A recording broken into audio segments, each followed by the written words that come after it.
यह धरती सिर्फ हमें जन्म देने वाली जगह नहीं है, बल्कि हमें वह सब कुछ देती है जिसके बिना जिंदगी की कल्पना भी नहीं की जा सकती। पानी, हवा, सोना, चांदी, तांबा, लोहा, कोयला, हीरे, तेल, गैस, खनिज, नमक, मिट्टी, रत्न और न जाने कितने कीमती संसाधन हमें देती है। लेकिन क्या आपने कभी सोचा है, आखिर यह सब चीजें धरती के किस हिस्से में होती हैं? यह बनती कैसे हैं? और क्या धरती के अंदर कुछ ऐसा भी है जो इंसानों ने आज तक देखा तक नहीं? क्योंकि धरती का एक ऐसा हिस्सा है जो हमारे पैरों के नीचे तो है, लेकिन आज भी विज्ञान की सबसे बड़ी पहेलियों में से एक है। तो चलिए, आज हम उतरते हैं धरती के भीतर और देखते हैं कि धरती की गहराइयों में क्या-क्या छुपा है। साथ ही यह भी देखते हैं कि धरती के नीचे पानी होने के बावजूद भी यह उस पर कैसे टिकी है। यह सारी खोज वैज्ञानिक रिसर्च पर बेस्ड है। और किसी भी चीज में कंफ्यूजन होने पर आप कमेंट में पूछ सकते हो। अगर आप धरती को आसमान की तरफ से देखोगे तो कुछ इस तरह की दिखाई देती है, लेकिन जब आप इसके नजदीक आते हैं तो आपको धरती की दो चीजें दिखाई देती है। पहला, धरती का जमीन वाला भाग, और उसके बाद समुद्र वाला भाग। धरती के पूरे ऊपरी भाग को अगर 64 मान लिया जाए तो इसमें से लगभग 21% भाग पर आपको सिर्फ पानी ही पानी दिखाई देगा। इसके बाद बाकी के 19% भाग जमीनी क्षेत्र में आता है। अब इस 19% वाले भाग में 3% भाग हम इंसानों के लिए, जहां हम इंसान रहते हैं, अब वह चाहे गांव हो या शहर। बाकी के जो 66 भाग बच रहा है उसमें से 11% भाग पर खेती होती है, और बाकी का जो भी क्षेत्र बचता है उसमें पहाड़, नदियां, बंजर भूमि, जंगल, रोड और इंफ्रास्ट्रक्चर जैसी चीजें शामिल हैं। अगर 19% को छोड़कर पूरी धरती के क्षेत्र को ले लिया जाए तो इंसान महज पूरी धरती के एरिया के सिर्फ 0.5% क्षेत्र पर रहता है।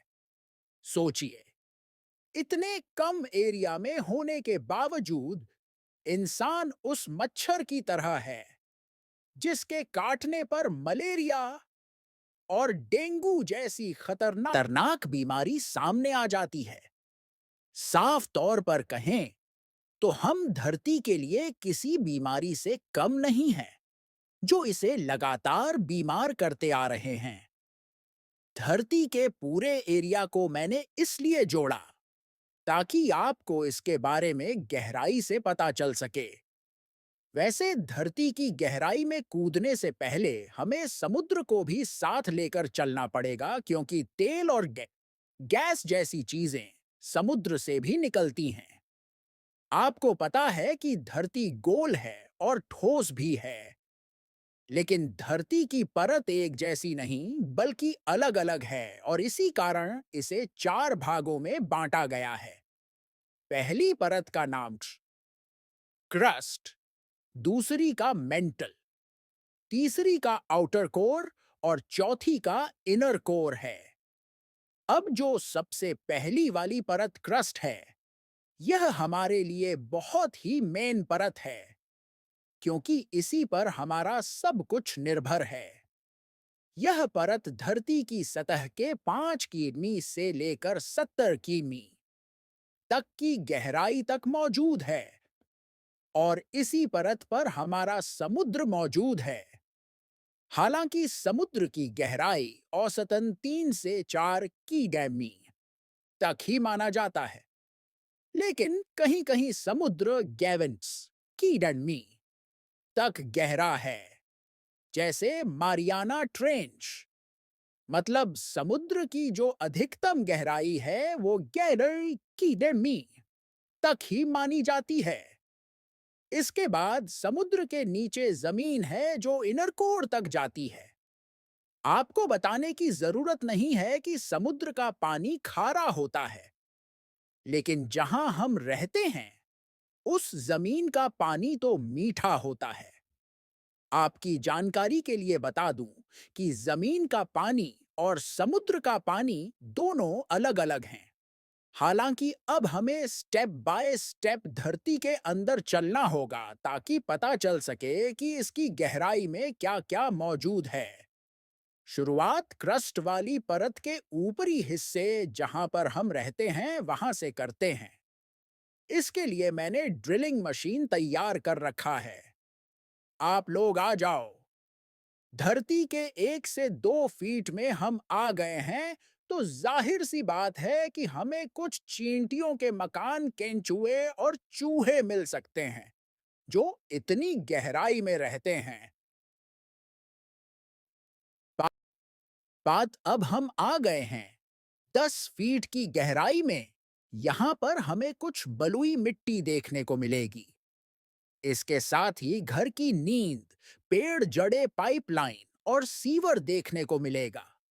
हालांकि यह सब जगह एक जैसा नहीं होगा। इसके बाद हम आ गए हैं 50 फीट की गहराई में, जहां पर हमें मीठा पानी मिलता है। यह वही पानी है जो हम पीते हैं। यह पानी बालू मिट्टी में जमा होता है।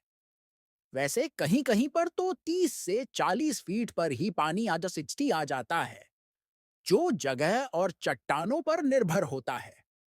50 से 100 फीट की गहराई में आपको पुराने पौधे, जानवरों के जीवाश्म मिल सकते हैं, जो लाखों साल से दबे पड़े हैं। दोस्तों, एक बात मैं आपको क्लियर कर देना चाहता हूं। सभी जगह जमीन के अति के अंदर का पानी एक जैसी गहराई में नहीं है, बल्कि अलग-अलग है। जैसे कहीं-कहीं यह 30 फीट पर ही मिल जाता है और कहीं-कहीं यह हजारों फीट की गहराई में मिलता है। आपको बता दूं, जमीन के नीचे का जो पानी है, वो 30 फीट से लेकर 2 किलोमीटर तक ही माना जाता है। लेकिन कहीं-कहीं यह 5 किलोमीटर की गहराई में भी होता है। लेकिन एकदम गाढ़ा पीने लायक तो बिल्कुल नहीं। इसके बाद आपको तरल पानी नहीं मिलेगा। लेकिन जो पीने लायक पानी है, वह 750 मीटर तक ही शुद्ध माना जाता है, क्योंकि डब्ल्यूएचओ और यूनेस्को की रिपोर्ट बताती है कि 900 मीटर के बाद का पानी पीने लायक नहीं होता, क्योंकि उसमें मिनरल्स मिले होते हैं जो उसे खारा बना देते हैं। तो मैं मतलब साफ है कि 2 से 5 किलोमीटर के नीचे जाने पर आपको तरल पानी नहीं मिलेगा। एक सवाल शायद कभी ना कभी आपके दिमाग में आया होगा कि जमीन के नीचे पानी है, तो फिर जमीन धंसती क्यों नहीं? तो मैं आपको बता देना चाहता हूं, इसके कई कारण हैं। जमीन के अंदर का पानी बिल्कुल वैसा नहीं है जैसा समुद्र में होता है, बल्कि पानी जमीन के नीचे छोटे-छोटे छेदों या दरारों में चट्टानों, रेत, कंकड़ और मिट्टी के बीच होता।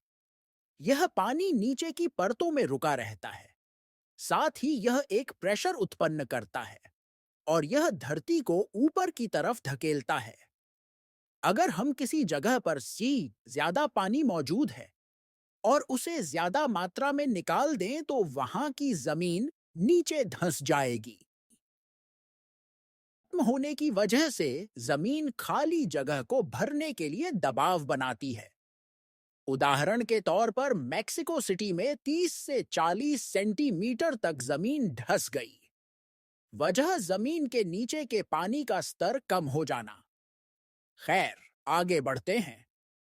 आगे लगभग 500 मीटर की गहराई में जाने पर हमें काली, दोमट और बलुई मिट्टी की परतें मिलती है। हालांकि कहीं-कहीं पर यह मिट्टी धरती की सतह पर ही पाई जाती है। कारण टेक्टोनिक प्लेट, भूकंप और ज्वालामुखी से ऊपर आना। लगभग 800 मीटर की गहराई में हमें चूना और जिप्सम की परत मिलेगी।